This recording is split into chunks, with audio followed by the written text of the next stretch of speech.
Hello, ladies and gentlemen. Welcome back to yet another cracking installment of the Getting Down with Brown show. With me is my co-host, J-Bone. Hello, hello, hello. It is a Wednesday.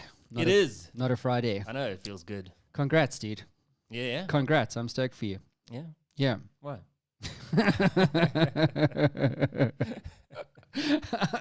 No reason whatsoever. That's nice. So to get you guys all pumped for the show, it's time for our dance video.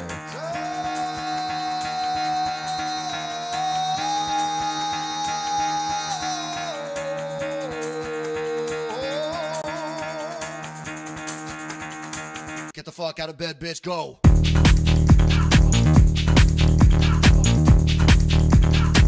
Get up, and get the guy go.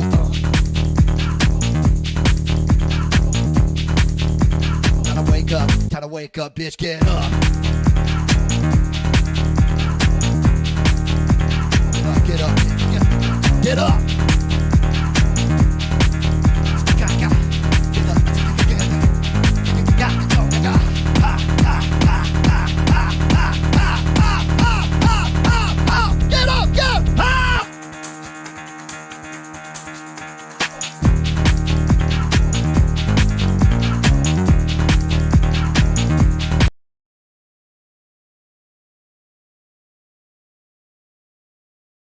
Enough of that shit.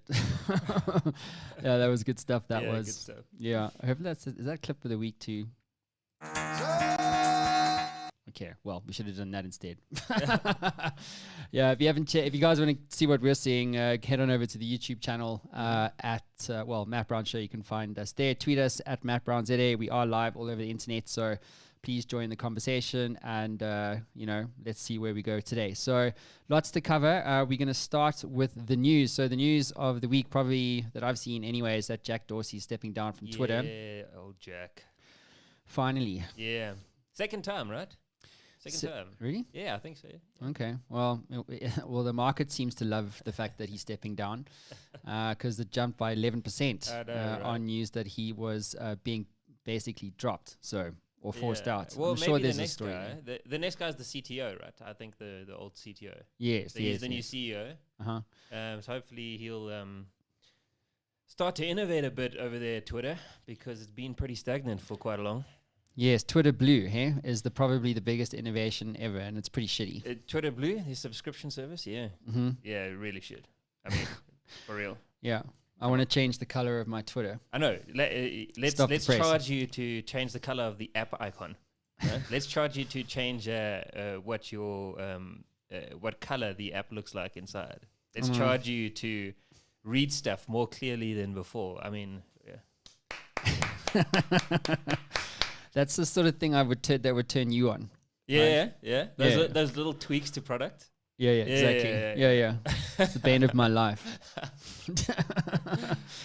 But let's take a look at the news. So this is what went down.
So that's an interesting move, right? Yeah, it is.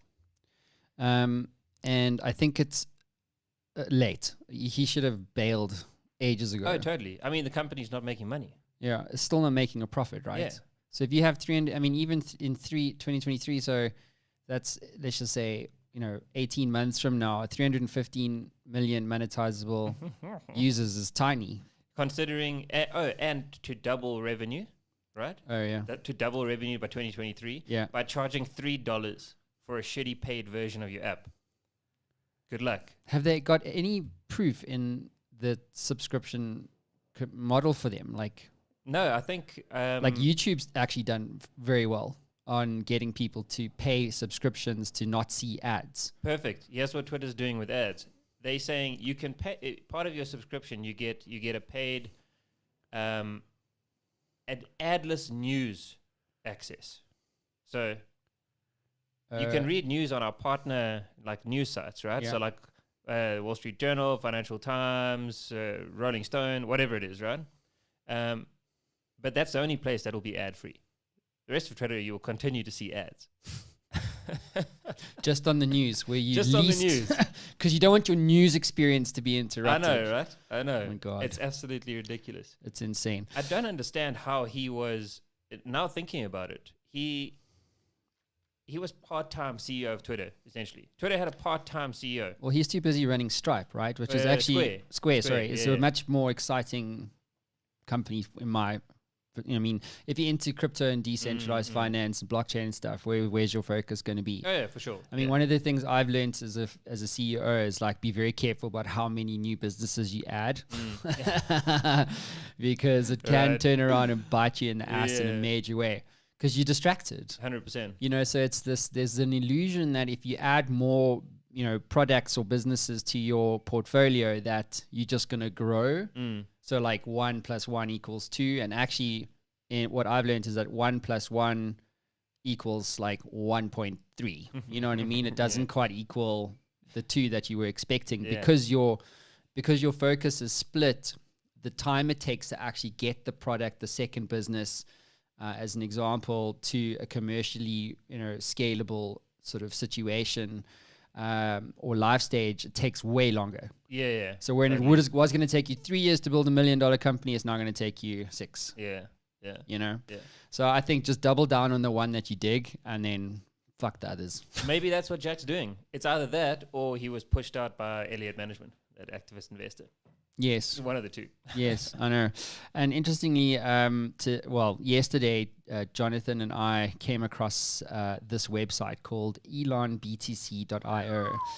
Now, this was a funny thing because I actually Googled SpaceX.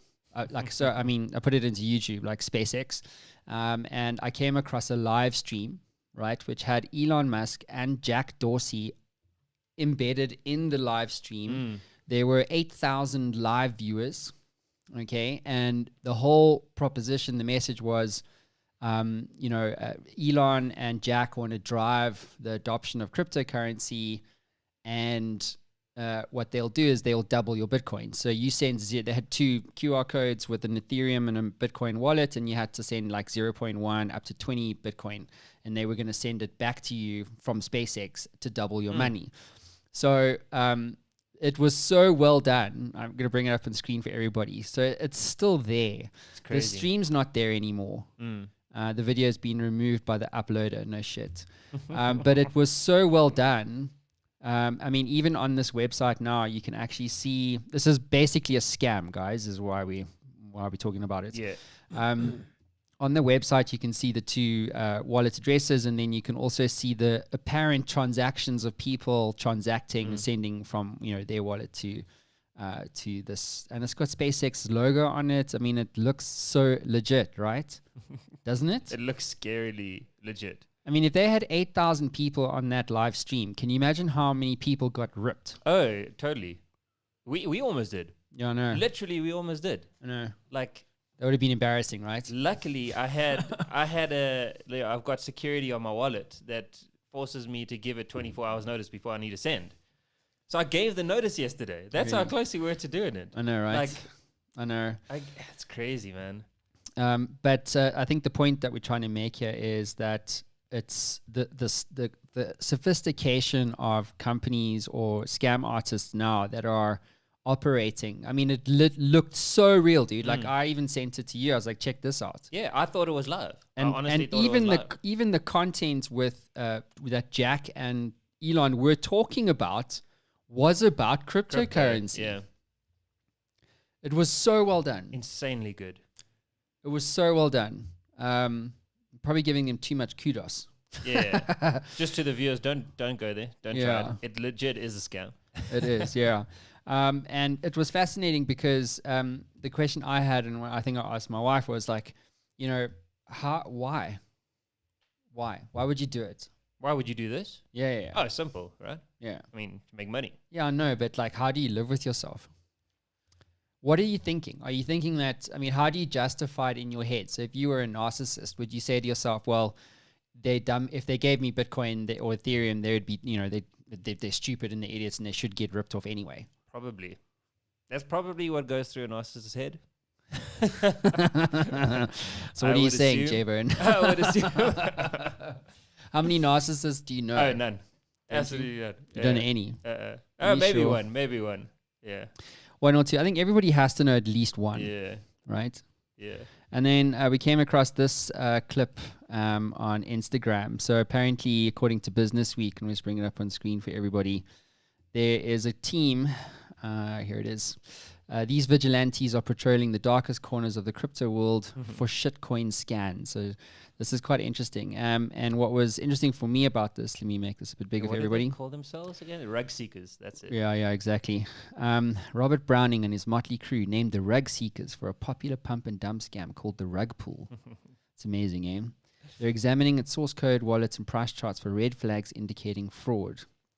Browning enters the coin's group chats on Telegram, blah, blah, blah. And so basically this guy's built a business essentially looking at all these scams.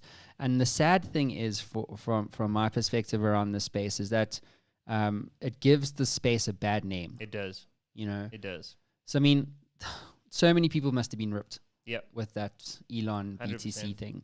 And surely you would think that YouTube would be able to have sophisticated algorithms to sniff out that this is They in should, fact right? a scam. Yeah, they should. Well, Facebook managed to do it to me in 5 minutes.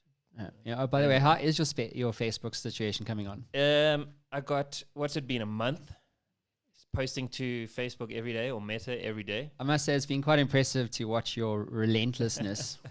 It's like the little guy against the man, right? David versus Goliath. Yeah. So your Facebook account, for everyone who hasn't been following, was banned It because was hacked by, and then by a banned. hacker, and then because of what the hacker posted, it was banned, permanently disabled, and cannot be reversed. So no fault as of your Facebook own, essentially. Yeah, no fault of mine. Had two-factor authentication on, which is absolutely crazy. No idea how the hackers got in.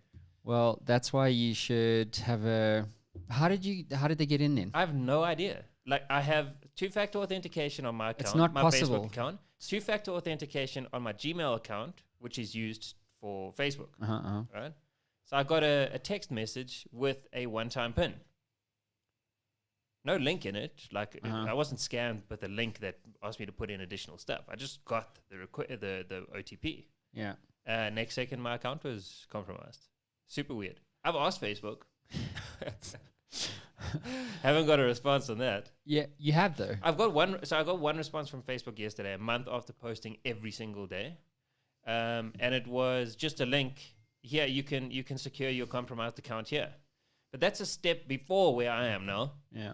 Like, So mine- basically- you permanently disabled me, dude. Like, this link doesn't work. Yeah. 14 years of memories go down the tube. 14 years of memories. God, This is why Facebook sucks. that's why Right. Facebook is horrible. By the way, we are live on Facebook. Yeah, that is true. So last episode we were talking about NFTs, and so I had the question after we were talking about Gary V and V Friends, and he was selling his doodles after dinner, shitty artwork at Christie's. I mean, well done, the world's gone insane. Yeah. And so the question I had was, you know, how do you make money from NFTs, and what is the opportunity for entrepreneurs? So if you're looking to for a hustle, a side hustle, potentially employed, you want to make some money on the side.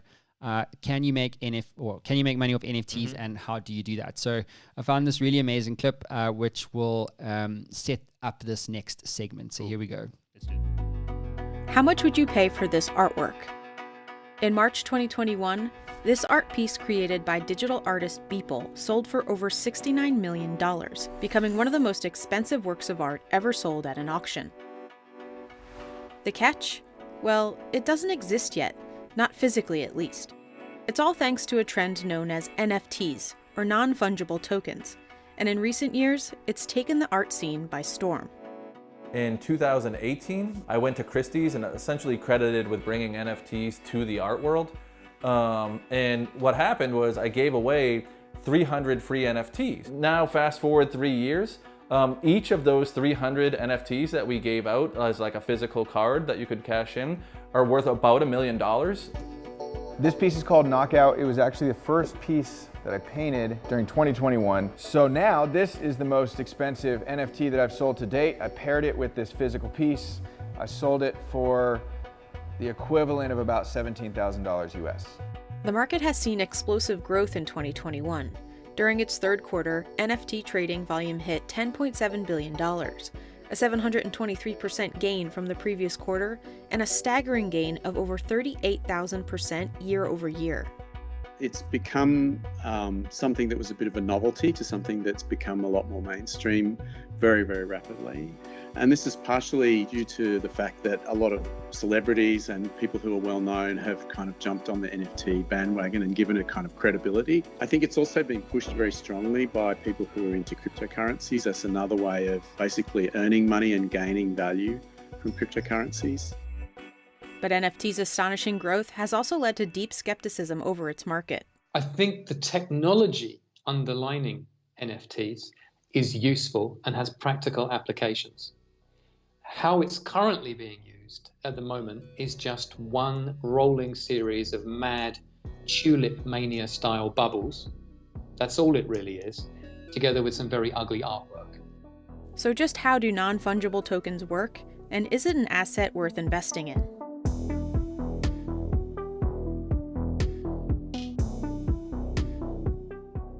NFTs refer to unique, one-of-a-kind digital assets that are verified and stored using blockchain technology.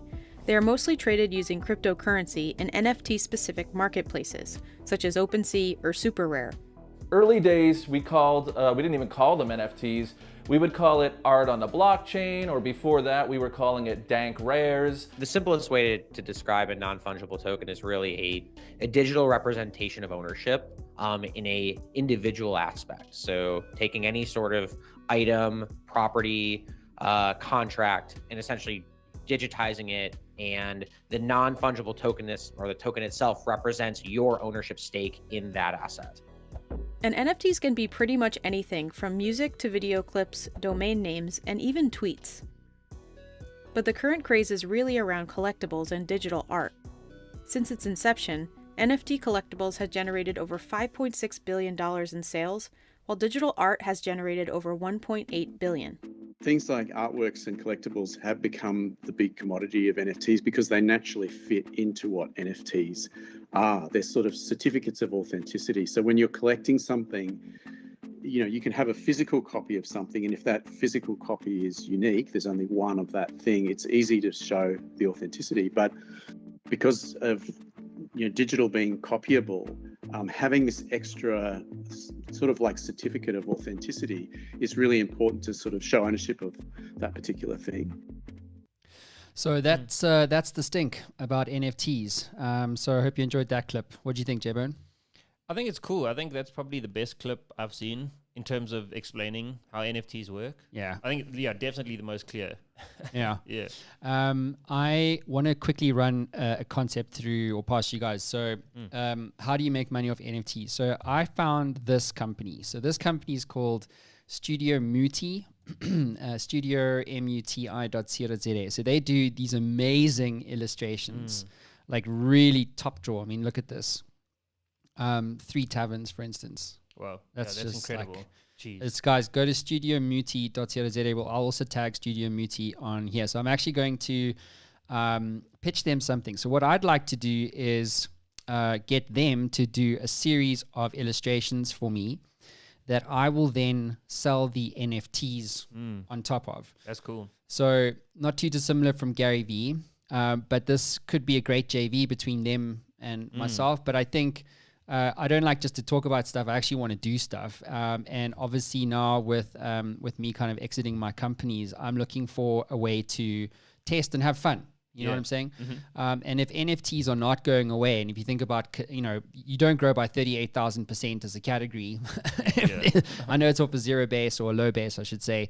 But even in a quarter-to-quarter growth, you go from 1.3 billion to 10.7 billion. That doesn't happen easily. And I'm just cognizant of when I was covering the blockchain space. So when Bitcoin ran in 2019, I sold out like 9 events back to back, and the latest event, or one of the biggest events, I should say, was 500 plus people, streamed live to 52 countries, sponsored by CNBC Crypto Trader. And at that point, I had the biggest show brand after CNBC in terms of the crypto space, and I had a relationship with both local and international crypto thought leaders and stuff like that. And I made the choice then to not to do it. In other words, double down on just the crypto space. And I think back on that time and I wonder like where would the show be if it was crypto kung fu now? You know what I'm saying? And what could I have built? You know what I mean? Like it's a entirely different train that I could have been on. And I don't like doing the what if thing. And now I think about the what if thing, and the reason why I didn't want to cover blockchain crypto was because the only thing that was anything was just the Bitcoin price. And I was like, God, that's what you're going to do. How long can you talk about the Bitcoin price? You know what I mean? Oh, it's going to run, guys. And it's altcoin season. Like, oh my God, please shoot me in the head. ICOs. Yeah, and the pump and dumps were real back then, right? And then it was also like the kind of scam narrative, just like we covered earlier, still hasn't gone away. It's still very much, it's a tulip mania, as that guy was saying around NFTs. Yeah, I think that's bullshit, to be honest. Yeah. That's bullshit. Yeah, so I'm thinking about collectibles and saying, okay, how can I, also attach some elements of contribution to the NFT marketplace that I'd like to build with Studio Muti as an example. So as an example, like you sell all the money generated from the sale of these digital illustrations, would go to education. For instance, to pay for education of a child or something like that. What do you think? I think it's awesome. I think it's great. Let's do it. Yeah? You want to do it? God, I have to do another thing with you. Yeah, I know, right? Yeah, I know. Just when you thought you were done with me. But I know, right? But tell me about your idea around NFTs. Oh, cool. Yeah, I've got 2. The first one, it's similar because it is art, right? Is here in South Africa, you have these artists who come from poor communities who create art and then sell them next to traffic lights or at intersections, right? For very cheap, and they, in most cases, brilliant. It could be wood, it could be wire art. Sometimes it's paintings, and to sell those through NFTs to a global market. So instead of selling to the person who's driving past in the car in South Africa for next to nothing, sell that to people in the United States, the UK, Australia, right? It's authentic art with a story. Who is this person? What do they want for their family? How will purchasing this piece of artwork help that family into the future? That's one idea that I have. I love that idea.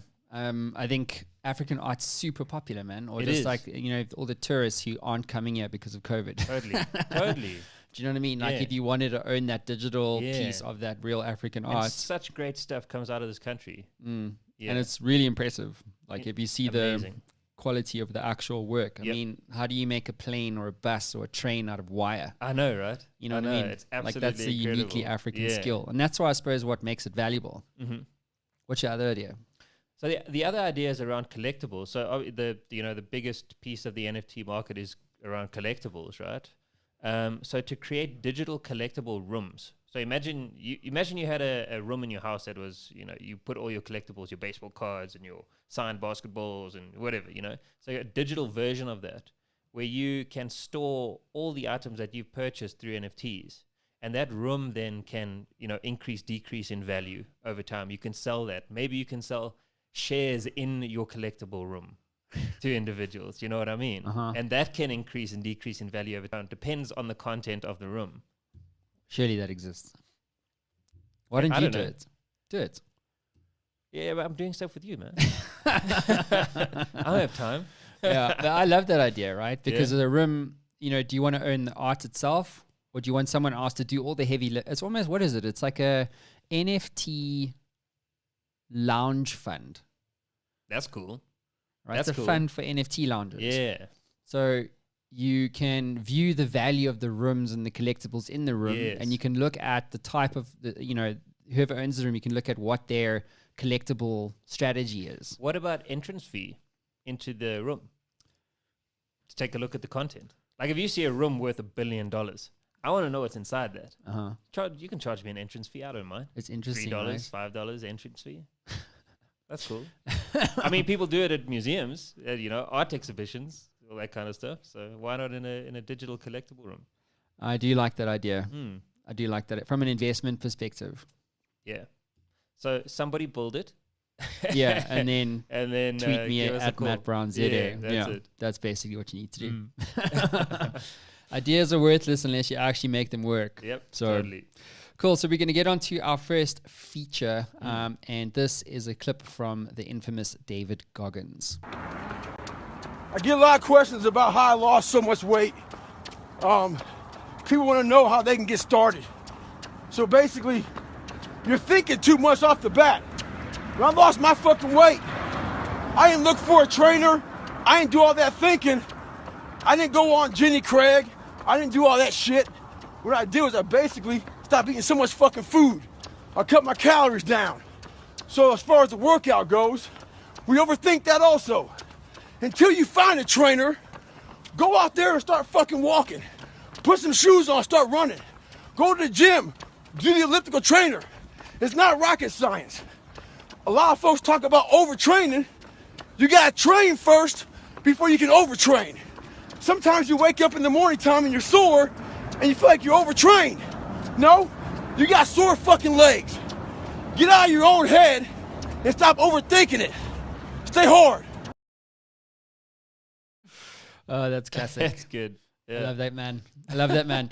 And actually, that's a great precursor to the next thing that I'm going to do today, which is to issue everybody a challenge. So David Goggins it's the second year of this, but it's basically called the 4x4x48 challenge. 4x4x48. Yeah. So the idea is that, and it happens in March. Let me actually see if I can bring out the exact date. 4x4x48 date. It's March the 5th. Okay, so the March the 5th is the date. And so the idea is that you run 4 miles. How much is that in proper? It's like 7 Ks or something. Yeah, I need a conversion there. 4 miles in kilometers.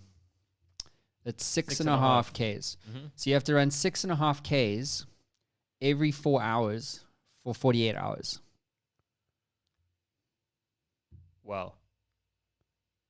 Are you in? What, so you got to run 4 miles. 4 miles every 4 hours. Every 4 hours. For 48 hours. So how long does it take to run 4 miles? How long would it take you to run 4 miles? 6.5 Ks. 6.5 Ks, probably 40 minutes. 40 minutes. 35, 40 minutes. So you get 30 minutes. You get 40 minutes and you get 3 and a, You get 3 hours of sleep. Okay. Well, you got 3 hours of not running. Yeah. So basically, you don't get 8 hours of sleep. So the idea is that during the night you might get an hour or 2, because you're going to spend an hour doing stuff. Yeah. Like I got kids, I've got responsibilities and things like that. So depending on when it is in the day, I'm going to have other things I'm going to need to do. Like, so I'm not going to be able to sleep. Where's the maybe this is dumb question, but it's 4x4x48. Yeah. What's the second 4? Or so it's 4 miles. 4 miles every 4 hours. Every 4 hours. Yeah. For 48 hours. So how many miles would you do over 48 hours? You would do 4 times 12. Yeah. Yeah. 4 times 12. 4 times 12, 48. Yeah, 48 miles. So 48 miles 48 miles in Ks. kilometers, 77. So what's a marathon? 32. 32 is a full marathon. 32 Ks. 42, sorry. 42. Marathon distance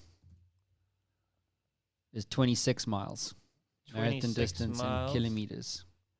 So it's 42. 42. Yeah, so it's 42 kilometers. So you'd be doing almost 2 marathons in 2 days. In 2 days with almost, well, Yeah, I'm out. little sleep. I'm out. Come on, man. I'm done. Don't be like that, man. I will record it for you. So basically, what I've decided is that I'm going to do it. I would like anybody listening to the show right now to tweet me or comment on the stream. Let me know if you're keen to do it with me. Ah, that's So cool. I'm going to have a film crew. We're going to document the whole thing. And then the other thing that I'm going to do is I'm going to make it a charitable cause. Nice. So what I'm going to do is I'm going to donate 1,000 Rand for every mile that I run to a school in need. Wow. So basically, if I Incredible. finish it, it will be 77,000 Rand that I'm going to donate in cash to the school. And then what I'm also going to do is I'm going to give 1,000 copies of my #1 Amazon best-selling book, Your Inner Game, to their matric class. That's cool.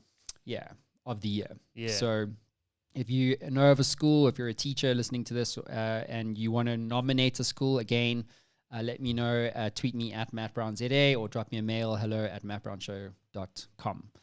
So yeah, that's the 4x448. So here's the clip of David announcing it. Here we go.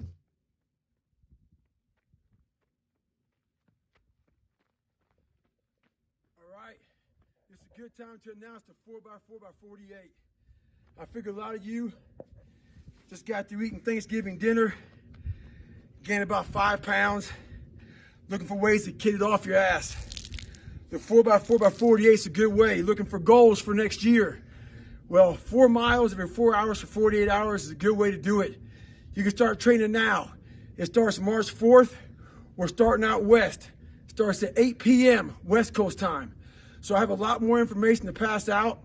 Once again, it's a good way to raise money. Last year we raised over $3 million. Hopefully this year we can raise more. I'm gonna be running with several groups this year, starting out west, working my way back home. Several celebrities want to join me to see what they got. So start training hard and stay hard. So there you go. David the man. So what is 8 p.m. Western time in South Africa? What have been 8 9 hours? US. Yeah, it's 9 hours. So eh? what'll that be? That'll be 5 p.m. Is that 5 p.m.? No, it's 3 a.m. Oh, did he say 8 p.m.? Yeah. Oh, 8 p.m. Yeah. So I'll start. So if you want to do this with me, we'll start running at 3 a.m. 3 a.m. in the morning? Mm-hmm. Can't wait. Me too. I don't know why you're such a little bitch about it, bro. I think it's a really awesome thing to listen. My thing is, you know, you got to do the stuff that scares you. Sure. Like legit. And one of the biggest things for me is mental toughness. Like you can only grow a business to the extent that you do. And it's all in your mind. And that's very much what David got. I mean, obviously he's talking about general mental strength and doing crazy stuff. He's got the world record for pull-ups and what have you. But what I'm saying to you is, as an entrepreneur, if you want to get through the fire, sometimes the only way out is through. And the thing that's going to stop you from getting through the fire when the shit's really hitting the fan is your mind. Yeah. It is your mind. And, you know, I've spoken on the show before around, you know, me running. I don't even run. Like, I'm not even a runner. And then, you know, ran 2Ks hobbling around like a little old man. And I hate weakness. And then 2 days later, ran 6Ks, 2 days, 11. 2 days after that, 11. And then, like, literally within 3 weeks, I ran a half marathon. So it is possible. It is possible. And, you know, this is a good cause. So if you want to get involved, then I'd love for you to get in touch with me. So yeah. So that's pretty much that one. Cool stuff. Yeah, man. So who do you want to nominate to be part of that? Oh, wow. Who do I want to nominate? Yeah. That's a good question. I'd probably need time to think, right? So somebody locally.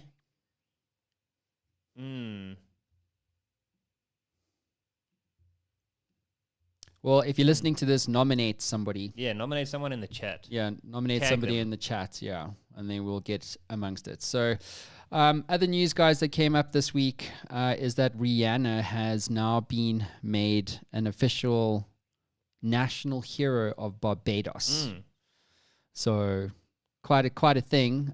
She is a billionaire, so that's why I wanted to kind of share this. What I think, she's one of the richest music star in the world, I think, at the moment. Is it? Yeah, I mean female. That's I should crazy. say. Yeah, richest. I didn't know that.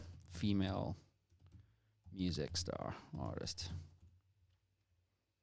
Yeah, Rihanna. Yeah, she is. Dude, she's worth Wow. $1.7 billion. Wow. Do you know? By a long way too, right? Did you know that? I didn't know that. 1.7 billion. So she's the wealthiest by a long way. It's next level here. That is crazy. So, I mean, you don't just do that by... I mean, the next one in line here is Jennifer Lopez with 400 million, and she's been doing films. So, Yeah. Barbara Streisand, Victoria Beckham's 8. He's no one. Oh, to be fair, Rihanna does do a few films. Oh, this is Yeah. true. Yeah, she does. She does. But I think what's really fascinating, Barbados one is given the Queen the bird. Yes. It's Yes. now the world's Broken newest ties. republic. Yeah. Right? Mhm. Do you know how they came about? Barbados? Yeah. I'm assuming you do. You're about to tell me? No. Have you been to Barbados? No, I really want to. I know you have though, right? Yeah. On the yachts? Yeah. No, I think it came about so the British colonized the island and then shipped slaves from Africa to do work there in fields. Yeah. I believe that's how it came about. So like terrible history. So good on them for finally breaking all ties with. Still part of the Commonwealth, though. Yeah, sure. Part ways with the Queen. I think it's a good move. I think as we spoke about Malawi and Mike Tyson, for instance. Mike Tyson becoming a weed ambassador for Malawi last week. I think it's unusual to see countries like Barbados separating from the royalty or the Commonwealth, or not the Commonwealth, but like British rule, so to speak, because it's like the Brits left Europe, with Brexit. Yeah. Barbados left. Yeah. It's like everyone's like. I mean, it's really because she was there technically. Chat can correct me if I'm wrong, but she's their queen. She was, as of Not anymore. Not anymore.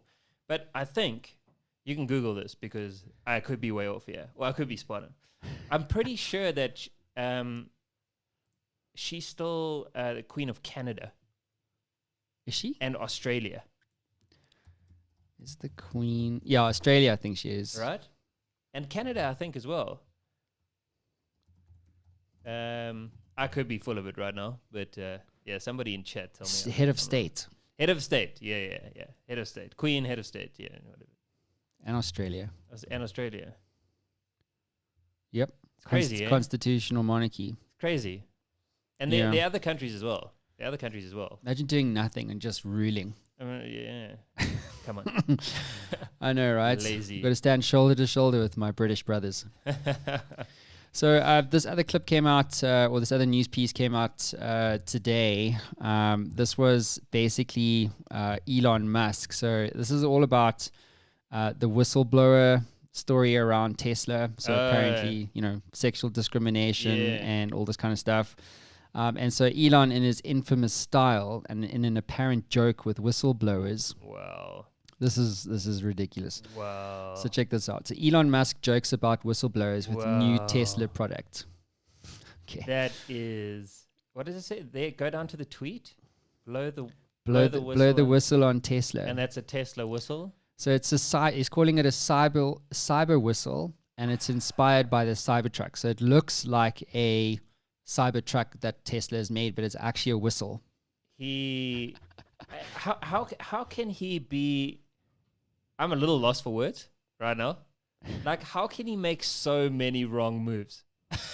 How can he continue to make so many wrong moves? I don't know. I think I quite like it. So in October, Tesla was ordered to pay $137 million to Owen Diaz, an African-American employee at the Fremont plant, for failing to stop him being abused. $137 million. That's I'm sure it's unreal. proportional to the pain and suffering. Yeah, okay, but it's still a lot of money. Yeah, That's like over R1 billion. I know, right? How many people get, sexually Billion rand or I know. abused in South Africa Yeah. and get nothing? That's the thing is, I also guess that, they have to make the company hurt, and a company as big as Tesla, with as much financial backing as Tesla. Learn from your mistakes. Yeah.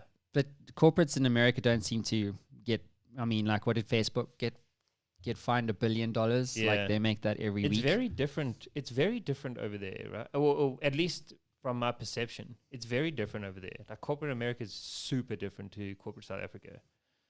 Like when it comes to like societal responsibility and that kind of stuff. Yeah, well, they get away with murder. Yeah. I mean, even look at, I don't know what happened with Uber, but they listed at like $90 billion. So I think they got away with it. But even look how they grew. Like the most impressive software that Uber ever built isn't Uber. It's the creepy little programs that they created to expand. There was one I remember. Now I might be going off on a different track here, but think about they built it was codenamed Hell, which tracked Lyft drivers so that they could poach them from Lyft, right? Which was then the biggest like cab hailing company in the US, which they did successfully. Then Greyball. So Greyball would identify people of law enforcement using the app. And I think it was very big in Australia because Australia actually banned Uber.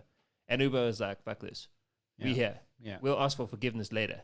and Greyball would identify like government officials using the app and change their version of the app so that they couldn't find a cab. Like that's just straight up like obstruction of justice. Oh my right? God. But only in America, right? That's why that saying exists. It's insane. So, speaking of corporate America, check this out. So this was, this chap's name is Robert Billiot. So he is an environmental lawyer. So he was on my show not too long ago. He was on episode 256. You can go and check that out on Facebook. But they've made a Netflix series out of his story. So he took on DuPont, and because DuPont was pumping chemicals into the water. So, DuPont makes Teflon and stuff like that. And so people like hectic, like really, really bad health issues that came as a result of this. And he, for 19 years, fought DuPont on his own. It was unreal. Like this guy's a complete monster. If you talk about like perseverance, like he's the embodiment of that. And eventually they won. And it was the largest class action lawsuit in US corporate history. Wow. Yeah. So, but they got away with it. Like they got away with it. If it wasn't for, they would still be getting away with it. You know what I mean? Yeah. So to your point around like corporate America seems to be, in a class of its own. Yeah. I don't know how it happens. Like honestly, what is the background of this guy? Robert. Yeah, what is his background? He's he was just an environmental lawyer, and a guy pitched up at his office one day, and said, "Hey, this guy was a farmer, and the cattle were dying on his farm." Yeah. And he was like, "Nah, can't be true." And eventually, he started doing some investigation. Yeah. And let me actually play the trailer. So is that the series there, Dark Waters? Yeah, Dark Waters. It's on Netflix. That's cool. Yeah. So just a really, really amazing film. What's this actor's name again? Mark Ruffalo is the lead actor. Yeah, he's ridiculous. It's like next level. But amazing series. You should absolutely watch it. Is it a series or is it a movie? No, it's a series. Pretty sure it's a series. Yeah, it was a series or movie. Who cares? It's on TV. It's on TV. Watch veg. Yeah. So highly recommend checking that out, guys, if you haven't yet already. So let's do would you or wouldn't you? Okay. So let's go. What you got for me? Oh, what you got for me? You had one job. This segment always catches me by surprise. I know, right? I know. So I've been thinking about, we've been selling branded interviews. So people come on the show, I interview them, and I basically tell their story and give them a whole bunch of media exposure. We guarantee like 10,000 views per clip or per interview, or we refund the money. And it's something like we've been running the show now for 6 years. We've had 2 million downloads, 340 episodes. It was the best thing I've ever done. Yeah. Like legit. It's the best thing I've ever done because it helped me get over a lot of the insecurities and imposter syndrome stuff that I just carried with me for some reason. And like I'm an introvert, don't really like meeting people. You know, people must go. You're away. an introverted extrovert. Is That's that what how I'd describe you? thank you so much. Yeah. Is that a new thing? Yeah, I don't know. Maybe. So yeah, and it's like the more I podcast, the richer I get.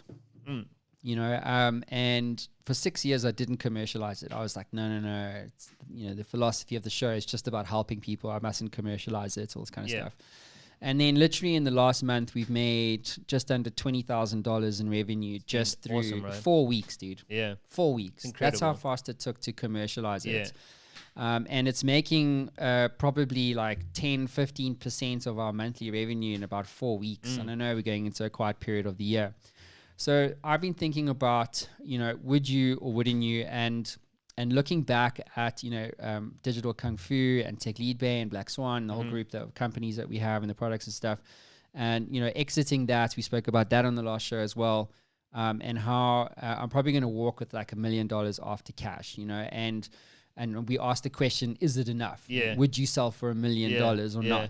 not? And we agreed that it was about timing in your life, you know. So for me now, I'm moving to the States at some point next year, you know, when they'll let us fly again. Yeah. I mean, you know, would I podcast yes. only? Yes. And do, you know, branded interviews and stuff like that. And if you'd asked me like 3 months ago that question, I would say no. Yeah. I would want to get into another tech business, you know, take SME rocket fuel, you know, provide something fintech. I think pre-approved yeah. finance for businesses. You connect your business accounting software. We kind of built this already, Yeah. right? So we may or may not sell it. So, I mean, I could do that, and like I would back myself to make that work regardless of what the situation is for me. You know what I'm saying? Yeah. Like if I've set my mind to something, I back myself Yeah. to do it. But now I'm sitting in a situation where it's like, well, what's a true passion? And I said on the show before, like, you know, if I could make money, if I could make a living for not just a living, I'm not a survival guy. Sure. Yeah. You know, but if I could make a great living for myself doing podcasting, it's probably the dream job. Yeah. So my question to you is, would you build a tech company or would you podcast? If you had to choose between one or the other, I got a gun to your head. So me personally, Yeah. 100% podcast. Why? It's minimal resources, right? How far you take it is totally up to you. So you're not bound by your ability to finance, you know, a development team, for example. Also, it's just straight up enjoyable. It's never not enjoyable. Does that make sense? It Like does it's make never sense. not enjoyable. It's always fun. And even if I swing this back, I want to swing it back to you for a second, right? You've been doing this for 6 years, right? Yeah. You haven't done anything work-wise for 6 years, have you? Work-wise, what do you mean? Yeah, Well, of I course. I mean- built several companies in the last 6 years. Did you over 6 years? Technically, better than start Three 6 years. years ago, right? 3 years. And you know that after 6 years, you still dig this shit. Yeah. Still. Yeah. Which probably means that's never going to change. Right? Yeah, I guess so. I mean, I don't think I chose podcasting. I think podcasting kind of chose me as a medium. How? Well, because it sucks to do it on your own. Like in the beginning, most people, like if I had $1 for every time someone said, hey man, I'm going to start a podcast, I'm like, sick, go and do that. Come talk to me in 6 months. Yeah. Because I know you're not going to be doing it. It's hard work. You have to build a network. It's hard to market. It's hard. Yeah. There's a graveyard of like 3-episode shows. And it's also, a lot of them On are iTunes. like, I'll use the YouTube, or I know this term's thrown around YouTube all the time, is the talking head video. So it's like, it's literally just you, one person, looking into the camera, doing a talking head video, Wait, right? do that again. Yeah, yeah, one person talking into the camera, doing it, a talking head video. Yeah. Right? And this is the show. Yeah. This is what we do. It looks great. It It looks looks great. great. Must be boring as hell. Yeah, I mean, even just getting your story, like having the confidence to speak when it's unscripted like this for an hour. Right. Like we've been doing it for an hour, and there's been moments in the show where it's like, fuck, why are we talking about Rihanna? Yeah, and it's cool You though, know, right? and I it's mean, like- let it flow. It's like whatevs, Yeah, you know. exactly. But now, you know, I think if I was sitting in the US, I reckon I could probably make $10,000 a week. Yeah, Easy. yeah. And that isn't just enough. That's more than enough. Oh, I wouldn't even need to touch my money. Yeah. Like goodbye. Like Yeah. I'd have more money than I could Doing spend. what you love Yeah. on your own time, as you like. You're in full control. Margin is massive. Margin is insane. It's a no-brainer. If you can do it and you can monetize it, I think only a fool would not. But it's a passion, right? And it's very interesting to think about, you know, is this because you see the thing is that what I wrestle with is like, well, can you build $1 million business off a podcast? Mm. So $40,000 a month. So you're looking at 480,000 US a year. You can't sell a podcast. I don't think it's about building a business. I think it's about generating No, wealth. but for me, maybe, yeah, I suppose you could have free cash. It's and generating you could wealth. reinvest. Yeah, I Yeah. suppose, yeah, you could do it.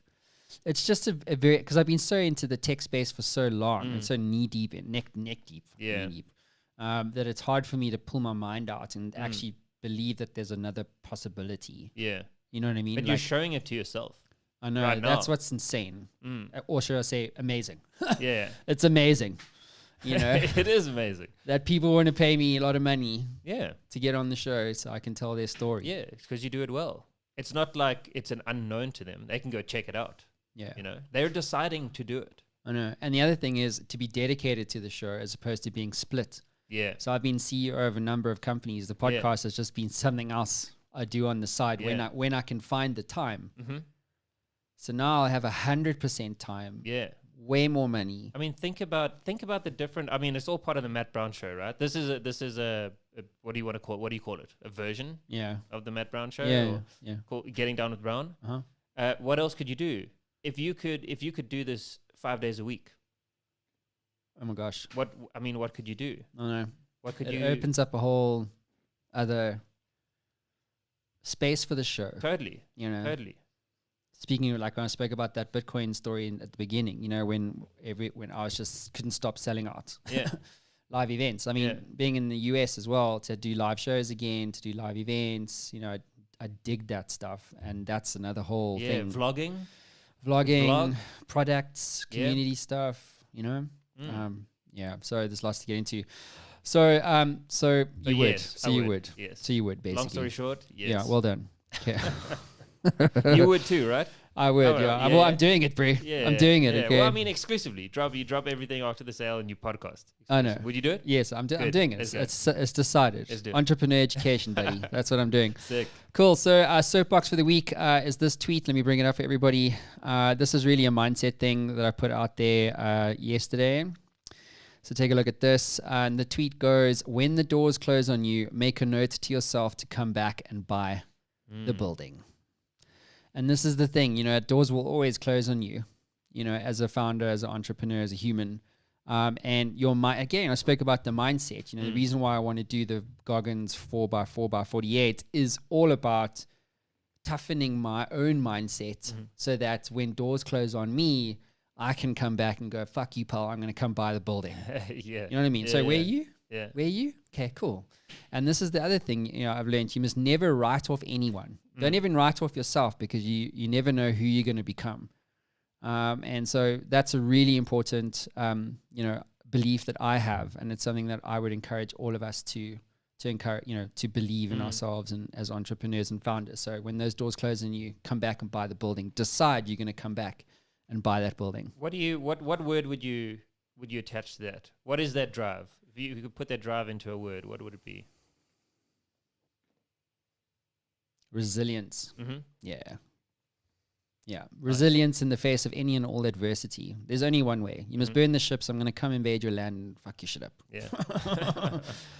It's you have to be the lion, not the sheep. Most people are sheep. So That's cool. yeah, go and eat their lunch. That's what I say.